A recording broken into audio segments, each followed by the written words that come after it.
महराज रब्बानी जैसी शख्सियत, सरफराज फैजी जैसी शख्सियत, डॉक्टर गफ्फार सलफी जैसी शख्सियत, हम तो इन तीनों के बाद चौथे नंबर की हैसियत रखते हैं। और आप ये सवाल उससे पूछ रहे हो जो इल्म में सबसे ज्यादा यतीम, जो इल्म में सबसे ज्यादा गरीब, जो इल्म में सबसे ज्यादा कमजोर, जो इल्म में सबसे ज्यादा बेबस, जो इल्म में सबसे ज्यादा लाचार, जो इल्म में सबसे ज्यादा कमजोर, और आप उससे ये सवाल कर रहे हैं। लेकिन अफसोस है कि आपने ये सवाल उनसे नहीं किया। रात के 3 बजे ये पर्ची हम तक आई है। अल्लाह रब्बुल आलमीन तुम्हें अक्ल सलीम अता फरमाए। एक सवाल मेरे भाइयों, एक पर्चे में हमको दिया गया है कि उलमा लोग जो दाढ़ी कटाते हैं उनका क्या हुक्म है। पूरी तकरीर सुन ली और इसके बावजूद ये सवाल किया गया है, और मैं यकीन के साथ कह सकता हूं कि जिसने ये सवाल किया है उसको अच्छी तरीके से मसला मालूम था, वो ये मसला जानता भी था, और एक नहीं सारे उलमा इस मसले को बता भी चुके हैं। लेकिन फिर भी होता है कुछ लोगों को कुरेदने की आदत, कुछ लोगों को छेड़ने की आदत। अल्लाह रब्बुल आलमीन तुम्हें हिदायत अता फरमाए। अगर तुम्हें मालूम था फिर भी जानबूझ के पूछ रहे हो तो अल्लाह तुम्हें किसी भी आलिम को स्टेज पर नंगा करने से परहेज करने की तौफीक अता फरमाए और इस्लाम की सही जानकारी तुम्हें अता फरमाए। और अगर तुम्हें नहीं मालूम था और जानना चाहते थे और सिर्फ तुम जानना चाहते थे तो ये मसला किसी से तन्हाई में भी पूछ सकते थे। हमसे भी बड़े बड़े आलिम इस सरजमीन पर आए हैं। महराज रब्बानी जैसी शख्सियत, सरफराज फैजी जैसी शख्सियत, गफ्फार डॉक्टर गफ्फार सलफी जैसी शख्सियत, हम तो इन तीनों के बाद चौथे नंबर की हैसियत रखते हैं। और आप ये सवाल उससे पूछ रहे हो जो इल्म में सबसे ज्यादा यतीम, जो इल्म में सबसे ज्यादा गरीब, जो इल्म में सबसे ज्यादा कमजोर, जो इल्म में सबसे ज्यादा बेबस, जो इल्म में सबसे ज्यादा लाचार, जो इल्म में सबसे ज्यादा कमजोर, और आप उससे ये सवाल कर रहे हैं। आपको ये सवाल उससे करना चाहिए था जो इल्म में के पहाड़ थे, जो इल्म के समंदर थे, जो इल्म के सुतून थे, जो इल्म के पहाड़ थे। लेकिन अफसोस है कि आपने ये सवाल उनसे नहीं किया। रात के 3 बजे ये पर्ची हम तक आई है। अल्लाह रब्बुल आलमीन तुम्हें अक्ल सलीम अता फरमाए। दाढ़ी का काटना, दाढ़ी में कैंची लगाना, दाढ़ी को छोटा करना, ये सब अब्स है, हराम है, नाजायज है। अगर कोई करता है तो ये उसका जाती अमल है। मेरे भाइयों दुआ कीजिए कि अल्लाह रब्बुल आलमीन हम सबको किताब और सुन्नत के मुताबिक दाढ़ी रखने की भी तौफीक अता फरमाए, पूरे इस्लाम पर चलने की तौफीक अता फरमाए। और इतना ही दीनदार और दीन के शौकीन हो तो अल्लाह रब्बुल आलमीन हमें ये जलसे भी दीन के मुताबिक करने की तौफीक अता फरमाए। जो रात के 3 बजे तक करना भी सही नहीं है, रात के 2 बजे तक करना भी जायज नहीं है, क्योंकि अब हम सो जाएंगे और फजर से गायब हो जाएंगे। मेरे भाइयों ये 2-2 घंटे की तकरीरें करना भी जायज नहीं है, क्योंकि अल्लाह के रसूल सल्लल्लाहु अलैहि वसल्लम की जिंदगी की सबसे लंबी तकरीर, सबसे लंबा खुतबा हज्जतुल विदा का खुतबा था, जो सिर्फ 15 मिनट से ज्यादा का नहीं था। इस्लाम तकरीरों से नहीं फैला। इस्लाम मेरे भाइयों लंबी चौड़ी तकरीरें और लंबे चौड़े भाषणों से नहीं फैला। इस्लाम फैला है तो आला अखलाक से फैला है। इस्लाम फैला है तो आला किरदार से फैला है।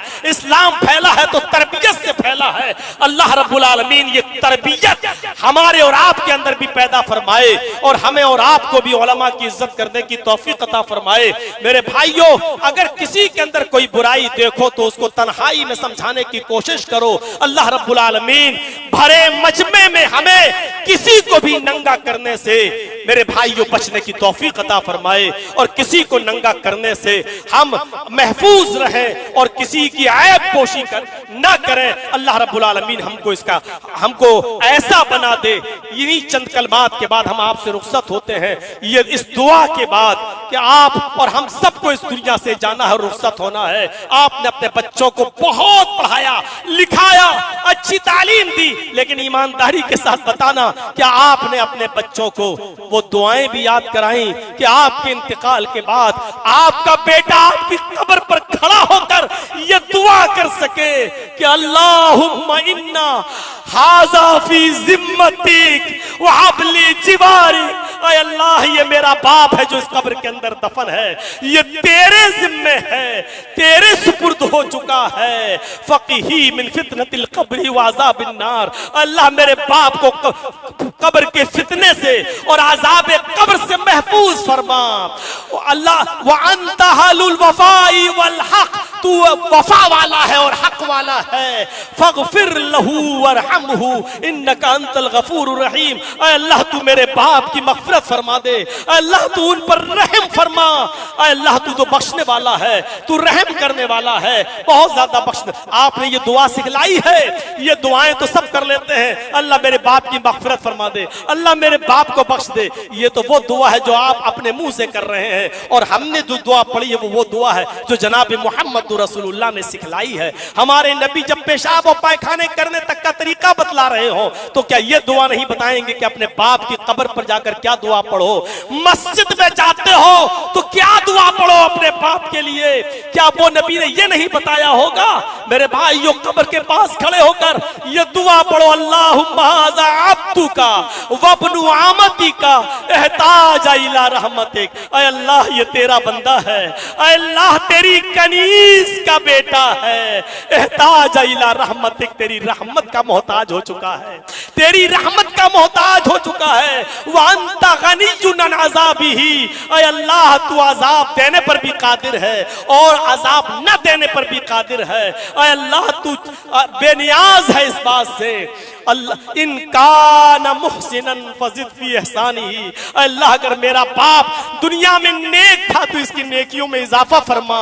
व इन काना मुसीअन फतजावज़ अन सय्यातिही, और अल्लाह दुनिया में खताकार था, गुनाहगार था तो इसके गुनाहों को माफ फरमा दे, इसके गुनाहों को बख्श दे। क्या ये दुआ याद है आपको?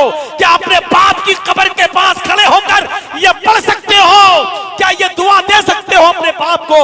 वो बाप जिसने दुनिया में तुम्हारे लिए बिल्डिंग खड़ी कर दी, दुनिया में तुम्हें अच्छा बिजनेसमैन बना दिया, डॉक्टर बना दिया, एक अच्छा समझदार इंसान बना दिया, बीवी शादी करके बीवी और बच्चों वाला बना दिया। क्या आप अपने बाप की मग़फ़िरत के लिए दुआएं भी आप नहीं कर सकते हो? क्या ये दुआ अपने बाप के लिए नहीं कर सकते हो? अल्लाहुम्मा ग़फ़िर लहू वरहमहू वआफ़िही वअफ़ु अन्हु वअन अकरिम नुज़ुलहू ववस्सिअ मुदख़लहू।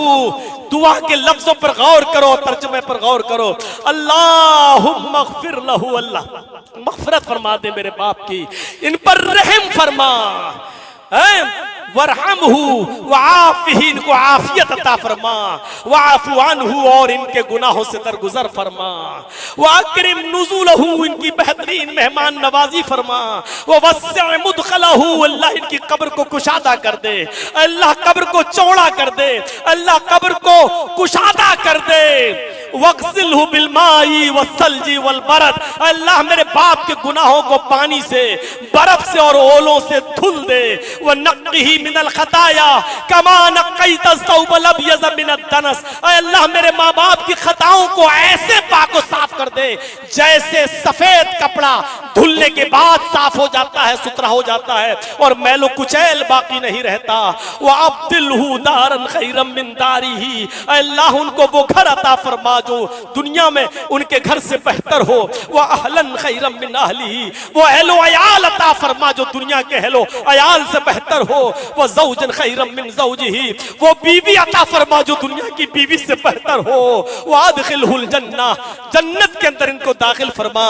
वह अइज़हु मिन अज़ाबिल क़ब्र व अज़ाबिन नार, अल्लाह इनको कब्र के अजाब और जहन्नम के अजाब से बचा ले। क्या इतनी भी दुआ नहीं कर सकते हो अपने माँ बाप के लिए? क्या ये याद नहीं कर सकते हो? इतनी लंबी, इससे तो ज्यादा लंबी लंबी पोयमें हमारे स्कूलों में और कॉलेजों में हमारे बच्चों को याद करा दी जाती है इंग्लिश में। क्या हम अरबी में ये दुआएं भी याद नहीं कर सकते हैं? और अगर ये दुआ भी अपने माँ बाप के लिए न कर सको तो फिर लायक बेटे नहीं रहे हो। नालायक है वो बेटा जो अपने बाप के लिए इतनी दुआएं भी ना कर सके, और ये दुआएं भी अपने माँ बाप की कब्र पर जाकर या कहीं भी रहकर अपने माँ बाप के लिए ये दुआ भी ना कर सके, तो अपने माँ बाप के लिए वो और क्या करेगा। अल्लाह ताला हम सबको अपने माँ बाप का सालेह बेटा बना दे और उनके लिए दुआएं मग़फ़िरत करने वाला बना दे। और अल्लाह जो औलाद अपने वालिदैन की दुआएं मग़फ़िरत करे, अल्लाह तो उसको कबूल भी फरमा कर उसके वालिदैन की मग़फ़िरत भी फरमा दे। अल्लाह जब तक तो हमें जिंदा रख, इस्लाम पे जिंदा रखना, और जब हमारा खात्मा हो तो ईमान पर हमारा खात्मा फरमाना। वमा अलैना इल्लल बलागुल मुबीन व आखिरु दावाना अनिल हम्दुलिल्लाहि रब्बिल आलमीन। अस्सलामु अलैकुम व रहमतुल्लाहि व बरकातुहू।